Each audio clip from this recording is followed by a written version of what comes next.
Welcome to the debate. Today we're turning our attention to something that consumes the vast majority of our waking lives, yet remains surprisingly difficult to pin down: the career. It's the engine of modern existence, but nobody seems to agree on how to tune it, or even where it's supposed to take us. Well, it's the thing everyone wants, but half the time it feels like it's trying to kill us. A cheerful start as always, but I want to anchor us in the history of the word because I think it tells a story we've forgotten. Career ultimately derives from the Latin carus, which means a chariot. Later, in Middle French, it became carrière, referring to a racecourse. Implicit in that origin story is a structure, a defined track, a vehicle you control, and, forward momentum toward a finish line. The question we're wrestling with today is whether that racecourse even exists anymore. Is a career a calculated climb that can be navigated with precision, or has the track itself just crumbled beneath our wheels? It's a beautiful metaphor. I love the image of the chariot. But if we're being honest, I think that metaphor belongs to a different century. For most people today, the chariot is missing a wheel, the horses are spooked, and the racecourse is actually a demolition derby. I come at it from a different way. We have these conflicting definitions right in front of us in the material. On one hand, you have the traditional view. A career is a profession requiring specific training, a life work. On the other hand, organizational behavior researchers now define it simply as a unique pattern of experiences, both inside and outside organizations over a lifespan. Right, a pattern. Exactly. And I think we're seeing the death of the life work and the messy reality of the pattern. Whether the world is chaotic, it always has been, but whether it's possible to manage one's trajectory through it. I argue that the concept of career management is more vital than ever. We're not just drifting leaves. We are capable of utilizing models like the blueprint model used across the US, Canada, Australia, or the 7 C's of digital career literacy. Those sound like wonderful seminar titles. They aren't just buzzwords, they're systems. They suggest that a career is a construct we can build, maintain, and direct. When you look at the blueprint model, it's all about mapping your competencies to market needs. It's engineering your own life. I'm sorry, but I just don't buy that we have that much control. You're describing a world where planning is the primary variable. You're sounding like the rational planner. But the evidence suggests that external forces, scarcity, downsizing, huge economic shifts, are the real authors of our resumes. The idea of a job for life which allowed for that kind of long-term strategic planning is a relic. It actually hinders our understanding of what work is today. Then let's lay out our positions clearly. I stand on the side of the rational planner. I believe that despite all the economic noise, a career remains a distinct, manageable journey. When we look at theories like the objective factor theory, we see that applicants are rational actors. They assess tangible benefits, salary, location, opportunities for advancement, and they make choices. It's a logical process. Furthermore, with the accumulation of human capital, your demonstrable abilities, your qualifications, one can still achieve that traditional, linear career stage model that Donald Super described. We move up hierarchies. We seek extrinsic rewards. The ladder is still there if you have the skills to climb it. And I'll take the position of the adaptive realist. What you're describing is the 1950s and 60s. That model where you worked for 1 or 2 firms and success was measured by promotions inside that stable structure is, well, it's obsolete. Donald Super's linear model assumes a stable organizational structure that just doesn't exist for the modern worker. Today, professional identities are hyphenated or hybridized. Hyphenated? Yes. We're not just teachers or engineers anymore. We're consultant/developers or writer/drivers. We're shifting entities adapting to a fluid market. Look at the data from the U.S. Bureau of Labor Statistics. It shows individuals hold, over 10 jobs between the ages of 18 and 38. That's not a climb. That is a series of jumps, often sideways or even backwards. Planning isn't an illusion because our choices are severely skewed by job scarcity. People don't choose careers. They accept what's available to survive. I think that's a grim and overly deterministic view. 10 jobs by 38 could just as easily prove high ambition and rapid upward mobility as it could instability. But let's get into the core of the debate. You mentioned choice, or the lack thereof. I want to challenge this idea that workers are merely victims of circumstance. Go ahead. Prove to me we have a choice when the market crashes. When we analyze career choice, we have these robust theoretical frameworks that explain how and why people make decisions. I mentioned objective factor theory, the rational assessment of benefits. If job A pays more than job B, I take job A. But we also have subjective factor theory, which accounts for social and psychological factors like status and reputation. And there's critical contact theory, which I find particularly interesting. Ah, I've heard of this. This is the first date theory. In a way, yes. Critical contact theory suggests that a candidate's observations while interacting with the organization during the hiring process play a vital role. How prompt is the recruiter? Do they treat you with respect?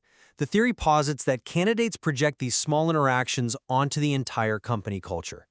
If the recruiter is rude, the candidate assumes the company is toxic and walks away. This proves active selection.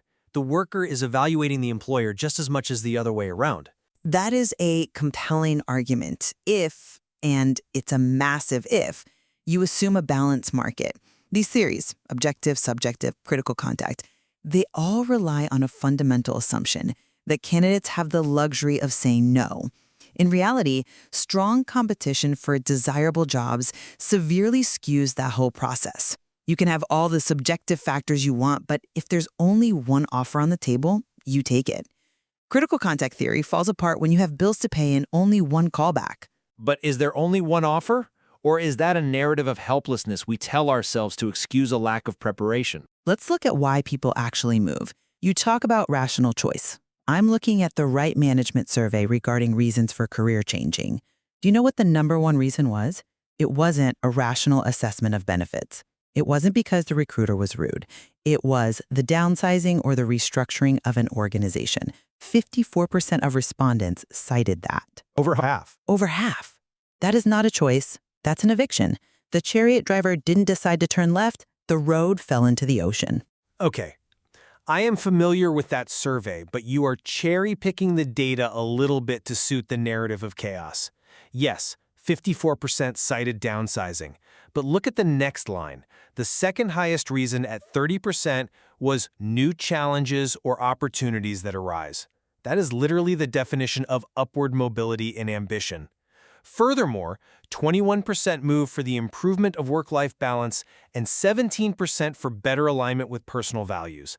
These are deeply intentional moves. Even if a transition is forced by downsizing, the subsequent move is often an exercise in resilience and strategic realignment. Strategic realignment is a very polite way of saying scrambling for safety. But let's pivot to what we're actually scrambling toward. You mentioned the linear model earlier, where success is verifiable. I think that definition of success is another area where the old maps fail us. You seem to think success is just a number. I disagree. Success needs to be measurable or it's meaningless. We have objective criteria of success. Earnings, for example. Status. These are factually verifiable. They're not matters of opinion. And there's a direct correlation between investment in oneself and these objective outcomes. Research shows that adding 1 year of schooling beyond high school increases wages by 17.8% per worker. That's a hard number. It proves that human capital, your qualifications, directly converts into economic capital. The system works if you feed it the right inputs. I see why you think that. But let me give you a different perspective on those numbers. Relying on objective metrics like salary creates a trap. Early career success, especially when it's tied to earnings or rapid promotion, can breed disappointment later. If a person's self-worth is all tied up in their career or achievements, what happens when the curve flattens? And it always flattens. Which is why one continues to manage the career. You reskill, you pivot. But the definition of success itself is shifting away from your objective metrics. Because the job for life is gone. The responsibility has fallen on the individual, yes, but that has led to an emphasis on subjective criteria, job satisfaction, a sense of personal achievement, work-life balance. These are the new currencies, and they are highly relative. Relative implies they aren't real. They are very real to the person feeling them. A person's assessment of their success is now influenced by social comparisons. How well are my friends doing? How's my cousin doing? It is not just about the paycheck anymore. The economist Richard Florida talks about the creative class. Their professional identities are far more hybridized and fluid than the rigid structures you're defending. They value autonomy and creativity over the mere climb. But even the creative class needs to eat. You cannot pay rent with hybridized identity. You can't tell the bank, I have high subjective success, when the mortgage is due. No, but you can endure a lower salary if the subjective rewards, the autonomy, the lack of a toxic boss, are higher. Let's talk about that preparation then. Because if we're to accept your view that the world is complex and fluid, surely that argues for more rigorous preparation, not less. I champion career education and career counseling. The DOTS framework is a brilliant example of how we can structure this. I always hear about DOTS. Break it down for me. Sure. It stands for decision learning, opportunity awareness, transition learning, and self-awareness. It's a comprehensive method taught in schools to help individuals understand themselves and the market. Self-awareness helps you know what you're good at. Opportunity awareness helps you see where the jobs are. It is a logical sequence to prepare a student for the race course. DOTS is a nice acronym, but does it actually deliver a return on investment? You cited that 17.8% wage increase for the first year of schooling beyond high school. That's a great statistic for a university brochure. But you conveniently left out the other part of that data. Additional years of schooling, specifically beyond 9 or 10 years, have little effect on workers' wages. There's a point of diminishing returns. Well, that depends entirely on the field and the quality of the education. It also depends on the relevance of the education. Higher education is often criticized for being too narrow or too research-based. It lacks the deep understanding needed for actual careers. So we have a system where people take on massive debt. The cost of education has to be weighed against the career's ability to pay it off, to enter a market that might not even value the degree they just bought. That's not a calculated climb. That is a bad gamble. It is an investment, not a gamble, and like any investment, it requires due diligence.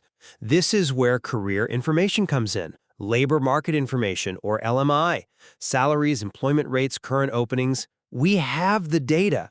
If a student chooses a degree with no ROI, that's a failure of research, not a failure of the concept of career management. You're placing a lot of blame on the individual for systemic opacity. But let's look at what happens when they're actually in the workforce. We talked about downsizing, but let's talk about the daily reality of just holding a job. The reality is that people are constantly looking for better, and I view that as a positive. A survey from Time.com back in 2008 noted that 1 out of 3 people currently employed spends about an hour per day searching for another position. Think about that, 1 hour a day, every single day. I don't see that as disloyalty or chaos. I see that as career management in real time. That's proactive ambition. They're scanning the horizon for the next leg of the race. They are optimizing. I'm not convinced by that line of reasoning because it ignores the emotional driver behind the search. People aren't spending an hour a day on job boards because they're ambitious managers of their destiny. They're doing it because they're miserable. That's an assumption. It's supported by the data. Go back to the Right Management Survey. Look at the other reasons people leave. Poor or ineffective leadership was 25%. Having a poor relationship with a manager, 22%. Lack of recognition, 21%. These aren't strategic moves. These are escape attempts. People are fleeing toxic environments. But they're fleeing to something. They are fleeing to anything. And this constant churn, this instability, is why I argue the race course metaphor is broken. If you're constantly jumping off the chariot because the driver next to you is trying to run you off the road, or because your wheel just fell off, you aren't racing, you're surviving. I think we need to synthesize this. You see survival, I see the accumulation of career capital. Whether a move is forced by a bad boss or chosen for a higher salary, the individual takes something with them. What do they take other than stress? They take 4 specific things. We call it career capital. First, social capital, Their personal contacts and networks. Second, human capital, their skills and experiences. Third, economic capital, money and resources. And fourth, cultural capital, the know-how to operate in a social context. This is the safety net. This is the engine. Even in your chaotic world, the person with the most career capital wins. Wins what? That's the question. If the prize is just another job that might be downsized in 2 years, is that winning? The prize is sustainability. The prize is options. Let's bring this to a close, because I think we're circling the core philosophical difference here. I maintain that while the race course has undoubtedly become more complex, more hazardous, and perhaps less clearly marked, the principles of career management remain the most reliable way to navigate it. Developing skills, researching the labor market, accumulating capital, these are the levers of control. The chariot still requires a driver. If you take your hands off the reins because you believe the track is chaotic, you will crash. And I conclude that we must abandon the linear view of success entirely. The modern career is less about climbing a ladder, where you're always looking up at the next rung, and more about navigating a landscape. Downsizing is more common than promotion for many demographics. Success is now defined internally, not by the organization. We need to focus on subjective fulfillment and hybrid identities because the external structures, the corporations, the ladders, they just don't care about us. A somber thought, but perhaps a liberating one for some. Indeed. Ultimately, both of us can agree that the definition of career has irrevocably expanded. It's no longer just a single life work. It is a unique pattern of experiences. A pattern we weave, even if we don't always get to pick the colors. Precisely. So we leave you, the listener, to consider, are you driving the chariot, or are you just holding on while the track changes beneath you? And is it time to stop racing and start exploring? Thank you for joining us on The Debate.